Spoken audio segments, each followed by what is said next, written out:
if A and B are the two solutions of this quadratic equation,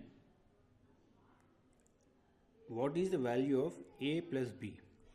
So basically this problem is trying to ask us to find the sum of the roots of this quadratic equation.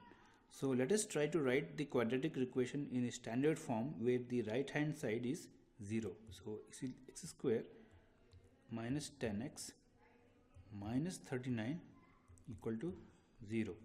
So we should realize that there are certain properties for a quadratic equation, like the sum of the roots and product of the roots.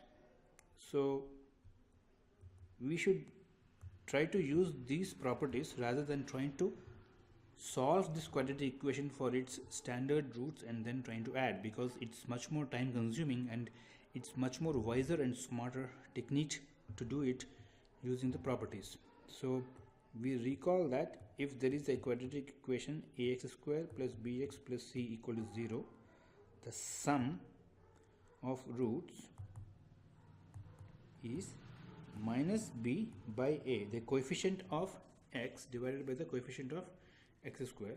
The product is c by a. So we will use this property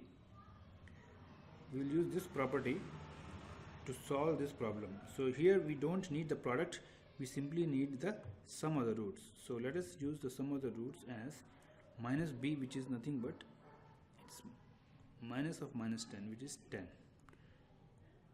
and then a is 1. So sum of the roots, which is a plus b, the sum of the roots is 10, and we get the answer pretty quickly. So just to summarize and recall that sometimes it is very useful to use the properties of the quadratic equations, because it comes in handy when trying to solve faster, and especially in competitive exams or where time is of essence. We should try to remember these properties or practice more problems using these properties so that we can use them impromptu in such situations.